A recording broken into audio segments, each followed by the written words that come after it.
All right, let's open the director's playbook. Today, we're not just going to talk about history, we are going to build it, frame by frame. Our subject, the three most pivotal, bloodiest days in American history. We're going to design the definitive animated story of the Battle of Gettysburg. You know, every great war documentary needs a powerful hook. So forget the grand, sweeping vistas to start. We are going to drop the viewer right into the middle of the chaos. Our opening shot is tight, handheld, right in the thick of the Union retreat through the streets of Gettysburg. You'll hear the crack of a ricochet, you'll see a window frame splinter right next to the camera. See, this isn't about context, not yet. It's about feeling the raw panic before you even understand the battle plan. So here's our production roadmap. We're going to deconstruct this massive three-day battle into 6 key animated sequences. Each one is designed to bring a critical phase to life, from that first chaotic clash all the way to the heartbreaking aftermath. Okay, first things first, we have to set the stage. To really get why this collision was so epic, you have to see the forces in motion. This first sequence is all about animating that grand strategic chess match that pulled 2 gigantic armies toward this small Pennsylvania town. We're building the tension before a single shot is even fired. Now, our first big visual trick is the map-to-battlefield transition. We'll start with a clean 2D map. You'll see these bold red arrows animating Lee's army pushing north, showing his goal of threatening the north. But then, as those arrows move, the camera starts this slow, seamless zoom in, and that flat map just dissolves away, transforming into a photorealistic 3D landscape. We're literally bringing the ground the armies marched on to life. And as that camera continues to push in, these overlays will fade on screen, introducing you to the commanders and the incredible size of their armies. At the same time, those little map icons, they'll dissolve and be replaced by thousands of tiny animated soldiers marching across the fields. This God's eye view is absolutely crucial for establishing the scale of what's about to happen before we throw you back down onto the ground. All right, let's dive into day 1. This is where our animation completely shifts gears, from that clean, grand strategy to just brutal, unexpected reality.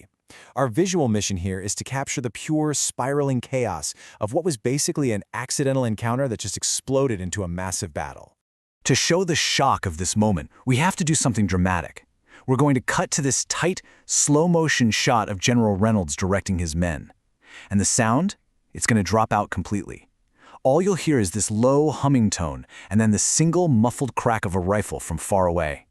We'll hold on that moment of impact, the sheer surprise on his face.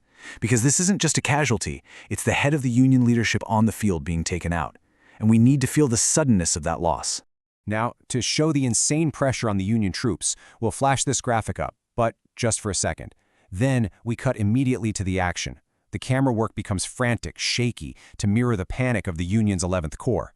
The whole sound mix is just going to be an overwhelming mess of shouts and gunfire as their line starts to bend and then completely shatters under the weight of those 17 Confederate brigades.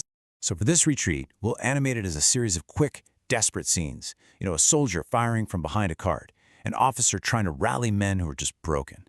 And then we end the day. We pull the camera way up for a high, wide shot, looking down on Cemetery Hill as the sun sets. The colors will shift to these deep oranges and purples, and the message here is so important. This isn't a victory, it's survival. It's a fragile moment of calm before the storm of day 2. Okay, on to day 2. The whole visual story changes here. It shifts from chaos to pure resolve. Now the story is all about holding the line. The Union Army has dug in, creating one of the most famous defensive positions in all of military history, the fishhook. So we'll establish this with another one of those great aerial shots of the 3D terrain. A nice, clean graphic will trace the J shape of the Union line, highlighting the key spots.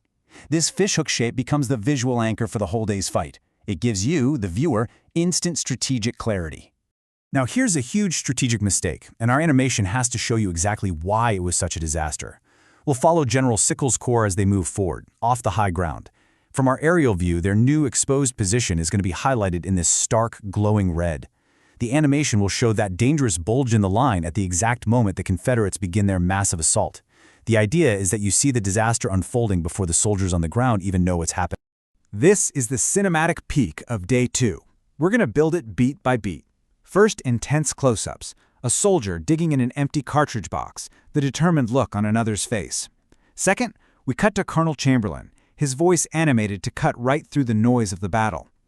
Third, a big, sweeping, dynamic camera shot that follows the 20th Maine as they just pour down the side of Little Round Top. And finally, we slam into slow motion for the impact. We want to show the raw shock and force of that charge hitting the Confederate line and just shattering their attack. And now we're on to day 3. Lee has failed on the flanks, so he commits to one last giant gamble.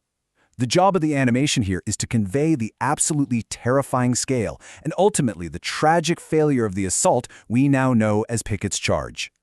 We're going to animate this whole thing like a 4-act tragedy. Act 1, the bombardment. I want the screen to shake with every hit, the sky just choked with smoke. Act 2, the march. We pull way back to an impossibly wide shot to show the sheer scale of 12,000 men marching into a storm of cannon fire. Act 3, we plunge the camera right into the chaos at the stone wall, the angle. It's brutal, hand-to-hand stuff. And finally, Act 4, the retreat. The camera follows the broken survivors as they fall back, showing the horrific human cost of it all. So the climax is over, but our story isn't. The tone of the animation has to shift completely now. We move from the thunder of the cannons to the deafening silence of the consequences. We have to focus on the staggering cost of those 3 days. For this moment, the direction is simple. Absolute simplicity. Everything stops. The action, the sound, it all goes away.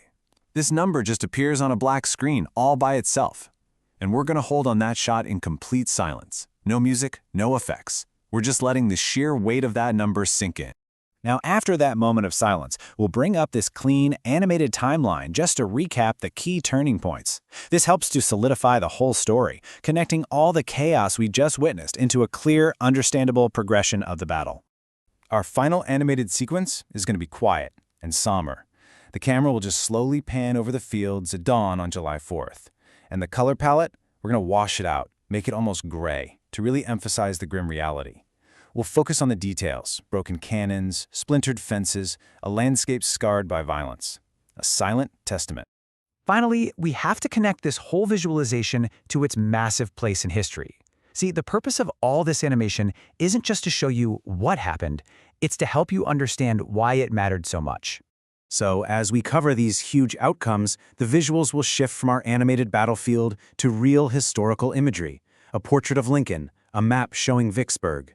This technique is really powerful because it visually links the brutal fighting we've just created directly to its world-changing consequences. It cements Gettysburg as the great turning point of the war. And we end here, not with a neat conclusion, but with a question. Because when we painstakingly recreate these moments, the strategy, the chaos, the heroism, and the horror, we do more than just observe history. We start to feel its weight. And ultimately, maybe that's the whole point of a visualization like this, to bridge that gap between abstract numbers on a page and the very real, very human price of conflict.